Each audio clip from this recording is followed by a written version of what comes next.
Hello friends, welcome to my channel અને હું છું તમારી પ્રિય નિત્યા. અને મિત્રો, આજે એક સરસ એવા નવા ટોપિક સાથે તમારી સાથે ઉપસ્થિત છીએ. ત્યારે મિત્રો, તમને ઘણું બધું આજે નવી વાતો લઈને આવ્યા છે, નવો ટોપિક લઈને આવ્યા છે, તમને પણ મજા આવશે. આજે આપણે જે ટોપિક ભણવાના છીએ એ છે ways to describe people. ways to describe people ways to describe people એટલે કે લોકોને વર્ણવવાના જુદા જુદા તરીકા, વેઝ, રસ્તા. આપણે એવું કહી શકીએ કે જુદી જુદી પદ્ધતિએ અમુક પ્રકારના લોકોના મૂડ્સ હોય છે, તો એ પ્રકારે આપણે લોકોને કેવી રીતે વર્ણવી શકીએ. અને મિત્રો, આ યુટ્યુબના માધ્યમથી હું તમારી માટે એ લઈને આવું છું જે તમને રૂટીનમાં ઉપયોગી થાય, રાઈટ? તો પ્લીઝ તમે મને તમારો પ્રેમ આપવાનો ભૂલશો નહીં અને ચૂકશો નહીં. અને તમારી કોમેન્ટ, તમારી લાઇક્સ, તમે મારા વિડીયોઝને જેટલા શેર કરો છો એનાથી મને પ્રેરણા અને હિંમત મળે છે મિત્રો, તમારી માટે કંઈક નવું લઈને આવવા માટેની. તો શું તમે મને આમ જ પ્રેમ કરતા રહેશો? જો હા, તો વિડીયોઝને લાઈક અને મેક્સિમમ લોકોના વ્યૂઝ સુધી પહોંચાડો. અરે જોવું છે કે તમે મને કેટલો પ્રેમ કરો છો, right? So ways to describe people આજનો એવો આપણો ટોપિક છે. અને આ ટોપિકની આજે આપણે શરૂઆત કરીએ. નાના નાના ટોપિક બહુ જ ઇમ્પોર્ટન્ટ છે અને નાની નાની વસ્તુઓ ભેગી થઈ અને મોટી વસ્તુ ક્રિએટ કરે છે. નાના નાના ટોપિકથી તમારા નોલેજમાં વધારો થાય છે. ઓકે, ચાલો. સૌથી પહેલાં છે, કોઈ વ્યક્તિ હોય ને, ગુમસુમ નથી હોતો, પોતાનામાં જ ખોવાયેલું વ્યક્તિ. આમ કહેવાય ને કે સેલ્ફ સેન્ટર્ડ, આમ એવું વ્યક્તિ કે જેને બહુ ઓછું બોલવું હોય, વધારે બોલવું ન ગમે, પોતાની સાથે સમય વિતાવવો ગમે. અને આપણે ઘણીવાર કોઈ બોલતું ન હોય તો આપણે એવું કહીએ છીએ કે ક્યાં ગુમસુમ છે, ગુમસુમ માણસ છે, ગુમ થયેલ માણસ છે, ખોવાયેલો વ્યક્તિ છે. તો આવી ખોવાયેલી એટલે ગુમસુમ વ્યક્તિને ઇંગ્લિશમાં કહેવાય મિત્રો absent-minded person. I'm not an absent-minded person. I am not absent-minded. He is absent-minded. તો તે ગુમસુમ વ્યક્તિ છે. ઓકે, તો very forgetful or inattentive છે. એકદમ કહેવાય ને, એટેન્ટિવ એટલે કેવું, રેગ્યુલર નથી, મતલબ એટેન્શન વાળું, એને કોઈને પ્રાયોરિટી આપવામાં રસ ના હોય, એને માત્ર ને માત્ર પોતાનામાં ખોવાયેલું રહેવું હોય, એવો વ્યક્તિને. અને એના માટેનો એબસન્ટ માઇન્ડેડને શું કહેવાય? વેરી ફોરગેટફુલ પણ કહેવાય અને ઇનએટેન્ટિવ પર્સન પણ કહેવાય. જો મિત્રો, એક ટોપિક એવો છે આ કે જેમાં તમને સિનોનિમ્સ મળે છે, જેમાં તમને વન વર્ડ સબસ્ટિટ્યુશન મળે છે, ફ્રેઝ છે, મતલબ ફ્રેઝલ વર્બ્સ પણ મળશે. તો આ ટોપિક છે એ કોમ્પિટિટિવ એક્ઝામ માટે પણ એટલો જ ઉપયોગી છે અને સાથે સાથે સ્પોકન માટે પણ એટલો જ ઉપયોગી છે. It's a combination of both, right? So grammatically પણ અને અંગ્રેજી બોલવા માટે પણ. Okay, absent minded, so very forgetful person or inattentive. એના કોઈની સાથે કોઈને પ્રાયોરિટી આપવામાં રસ ના હોય, એને માત્ર રસ શેમાં હોય? એને પોતાનામાં જ રસ હોય, પોતાની સાથે ખોવાયેલા રહેવામાં રસ હોય, રાઈટ? તો એને કહેવાય એબસેન્ટ માઇન્ડેડ. નેક્સ્ટ છે બિગ હેડેડ. મોટું માથું હોય એવો નહીં. બિગ હેડેડ એટલે ઘમંડી. આમ તો છે ને, ઘમંડથી આમ માણસ ફૂલાય, એમ ઘમંડથી આમ માણસનો ઘમંડ છે ને એ માથે ચડીને બોલે. અને એ ઘમંડના કારણે માણસ શું કરે? સારા નરસાનો વિચાર ભૂલી જાય, પોતાના માટે જે સારું છે એને ભૂલી જાય છે. રાજા પરીક્ષિતની વાત તો તમને ખબર જ છે ને, કે કળિયુગ એમના સોનાના મુગટમાં હતો અને એટલે એમનામાં ઘમંડ હતો. અને તક્ષક નાગ કરડવાથી 7 દિવસમાં મૃત્યુ હતું એ પરીક્ષિત રાજા. અને પરીક્ષિત રાજાની વાર્તા પરથી, વાત પરથી આખું ભાગવત આપણે સમજી શકીએ છીએ. અને એવા ભાગવત મહાપુરાણથી એક શીખ આપણને મળે છે કે માણસનું મૃત્યુ 7 જ દિવસમાં છે, પણ એ 7 દિવસ કયા એ ફિક્સ છે નહીં. અને આ જ 7 દિવસ રવિથી સોમની વચ્ચે, રવિ, સોમ, મંગળ, બુધ, ગુરુ, શુક્ર ને શનિ, રાઈટ? તો આ 7 દિવસની વચ્ચે રવિથી શનિની વચ્ચે આપણે જોડીએ છીએ. હવે આ 7 જ દિવસમાં આપણું મૃત્યુ ફિક્સ છે, તેમ છતાં we become big headed person. We become big headed person, very big headed person કે ભાઈ એટલું બધું ઘમંડ આવી જાય, રૂપિયાનું હોય, તારો રૂપિયો રજવાડું હોય કે આપણું સામ્રાજ્ય હોય કે આપણી પાસે નોલેજ હોય, જ્ઞાન હોય, એટલું આ તમામ વસ્તુનું ક્યારેક ને ક્યારેક ઘમંડ આવી જતું હોય છે. માણસ બધા ઘમંડ છિન્ન ભિન્ન થઈ જાય છે મિત્રો. અને છે ને ક્યારેક તમને આ ઘમંડ છે લઈ ડૂબે છે. સો આ ઘમંડને, અભિમાનને, બરાબર છે, બિગ હેડેડ અભિમાની વ્યક્તિ હોય ને એને શું કહેવાય? Big headed person. એને બીજું કહેવાય છે એરોગન્ટ, ઉદ્ધત પણ કહીએ આપણે, પણ એકચ્યુઅલી ઉદ્ધત એ બહુ એપ્રોપ્રિએટ વર્ડ નથી. વર્ડ છે ઘમંડ, અભિમાની, બરાબર છે, એરોગન્ટ, રાઈટ. સો એરોગન્ટ એનો પર્યાય છે, પણ ગુજરાતી ભાષામાં તો દરેક શબ્દનો અર્થ છે. ઇવન ડૉક્ટર જોન્સન એવું કહે છે કે ક્યારેય કોઈ શબ્દ કોઈનો પર્યાય હોતો નથી, દરેક શબ્દનો એક પોતાનો અર્થ હોય છે, રાઈટ. સો બિગ હેડેડ. તમને ખબર છે મિત્રો રાવણને રાવણ કેમ કહેવાયો? રાઈટ. આમ કહીએ છીએ કે રાવણને દશાનન. તો દશાનન છે એને 10 આનંદ એવું કહી શકીએ. 10 મુખવાળો એટલે 10 મોઢાવાળો એટલે 10 જાતની વિચિત્ર પર્સનાલિટી, મલ્ટી પર્સનાલિટી પર્સન, એટલે એને કહેવાય કે દશાનંદ. તો જો આપણે એમ કહીએ છીએ કે રાવણનો પર્યાય છે એ દશાનન છે, તો Dashanan actually word itself shows, describes its definition કે ભાઈ 10 આનંદવાળો. તો રાવણ એટલે એનું અત્યંત ક્રુદંત ક્રાઇંગ હતું, બરાબર છે, એના ઉપરથી એનું નામ પડ્યું રાવણ. બલબલાના કાનમાં ધાક પડી જાય ને એવું એનું ક્રુદંત હતું, એનું એવું ક્રૂર રડવાનું હતું, એનો અવાજ, એનું રુદન એટલું ક્રૂર હતું અને એટલા માટે એને રાવણ કહેવાય છે, રાઈટ. સો આ તમને એક ઉદાહરણ આપ્યું મેં શેનું, કે આ ઉદાહરણ છે કે there is no synonym in any language according to Dr. Johnson, right? And who was Dr. Johnson? Johnson એ વ્યક્તિ છે કે જેમણે પહેલે ડિક્શનરી ક્રિએટ કરેલી અંગ્રેજી ભાષાનું. ઓકે, તો નિત્ય ઇંગ્લિશ સાથે તમને નોલેજ પણ મળે છે અને નિત્ય ઇંગ્લિશ સાથે તમે અંગ્રેજી પણ શીખી રહ્યા છો, રાઈટ. સો બિગ હેડેડ પર્સન એટલે એરોગન્ટ વ્યક્તિ.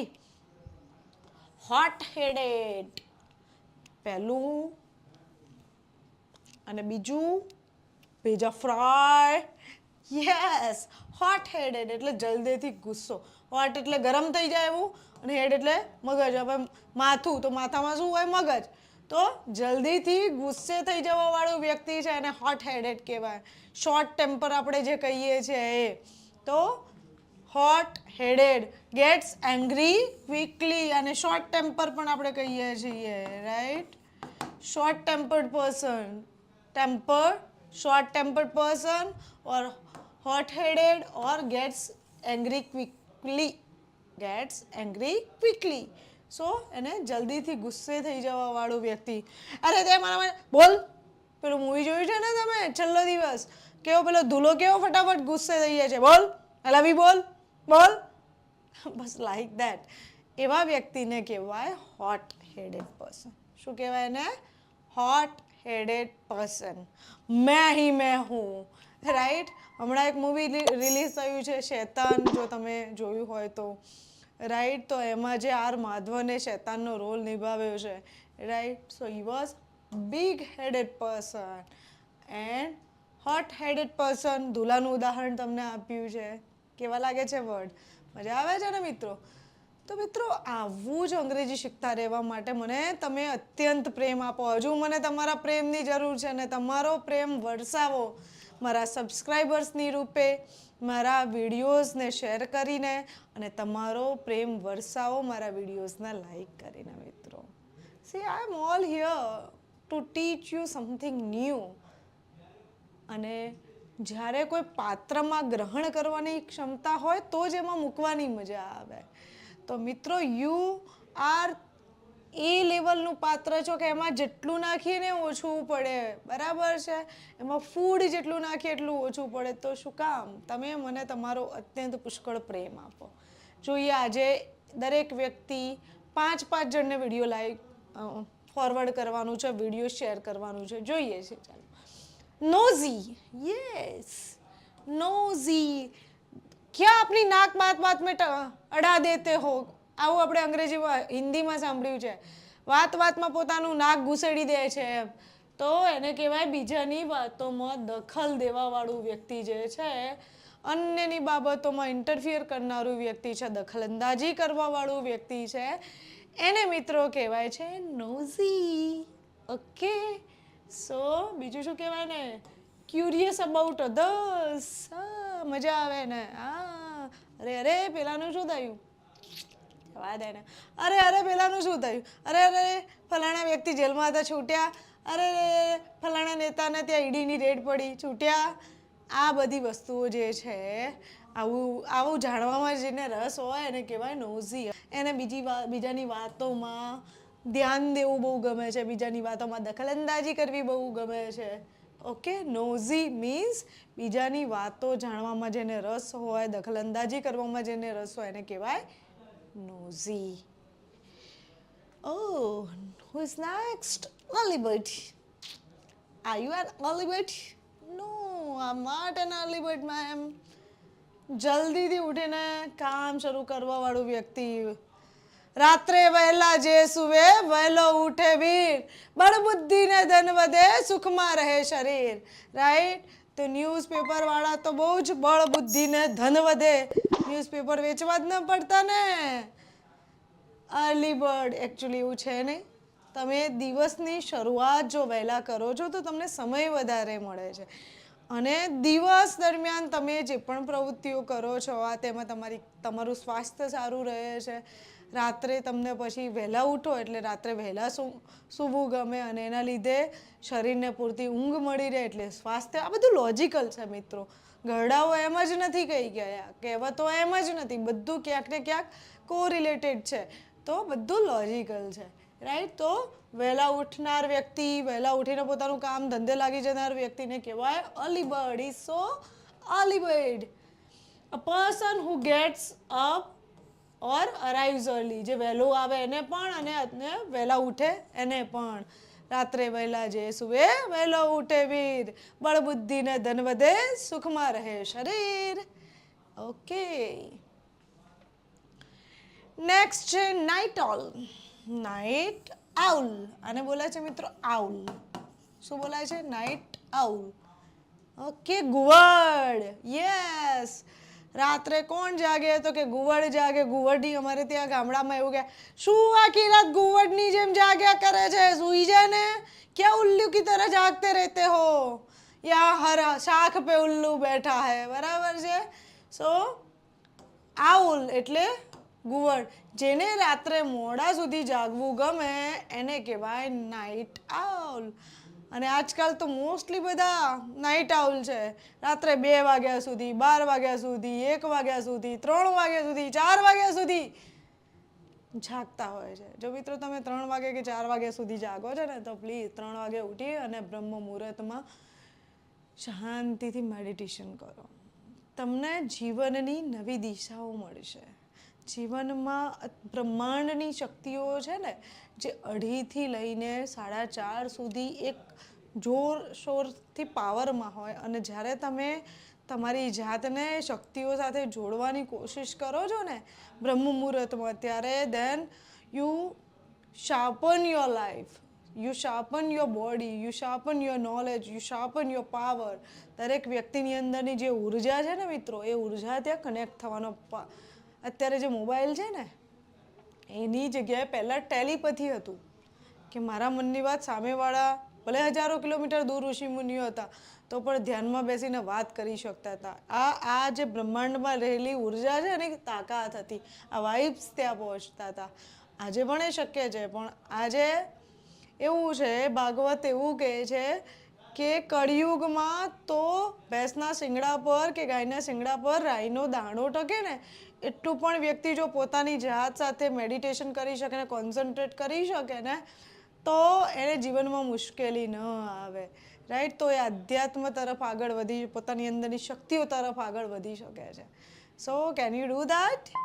યસ. નાઇટ આઉલ એટલે જેને મોડા સુધી રાત્રે જાગવું ગમે એને કહેવાય નાઇટ આઉલ. તો a person who enjoys staying up late at night, જેને રાત્રે સુધી જાગવું ગમે શોર્ટમાં, બરાબર છે.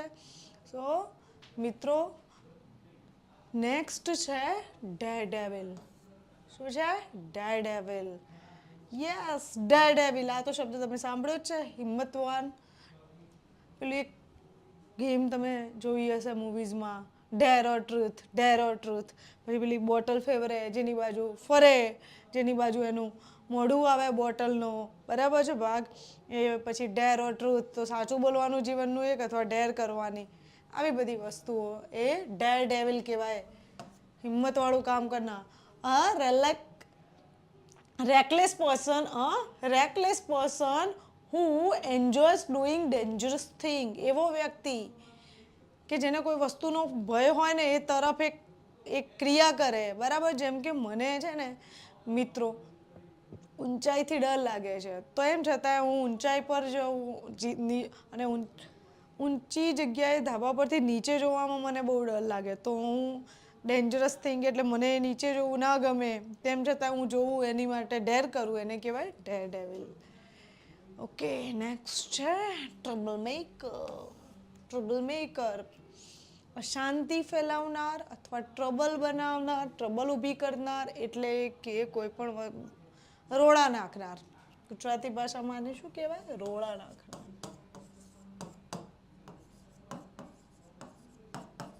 એને કહેવાય trouble maker, troublesome person, right. Someone who intentionally causes problem for other people. એવો વ્યક્તિ કે જે ઈરાદાપૂર્વક બીજા વ્યક્તિઓ માટે પ્રોબ્લેમ, પરેશાનીઓ ઊભી કરે. ઓકે, સો એને કહેવાય ટ્રબલ મેકર. નેક્સ્ટ કોણ છે? Couch potato. Couch potato. અને પોટેટો નહીં મિત્રો, અને વંચાય પટેટો. વંચાય potato. Okay, couch potato. So TV જોઈને સમય વેડફવા વાળું, અત્યારે આજકાલ રીલ્સ જોઈને, યસ, જવા દો, જવા દો, જવા દો, જવા દો. એ જવા દેવામાં સવારે 10થી સાંજના 4 ક્યારે જાય એ જ ખબર ના પડે. Couch potato. A person who takes little or no exercise and watches a lot of television. પથારીમાં પડ્યા શાંતિથી મોબાઈલ ફેરવાનો, રીલ જોવાની, બસ. અને શરીરને જરાય કષ્ટ આપવાનું નહીં. પાણી, મમ્મી પાણી આપને, પત્ની હોય તો પાણી આપ ભાઈ, આ લાવ તે લાવ, જે અથવા તો એવી ફિમેલ્સ પણ હોય છે, રાઈટ. તો એને કહેવાય કાઉચ પટેટો. ઓકે, એવો વ્યક્તિ કે જે એક્સરસાઇઝમાં થોડો સમય લે, કંઈ પોતાના શરીરને કષ્ટ ના આપે અને આખો દિવસ ટીવી મોબાઈલ જોવામાં સમય વેડફે.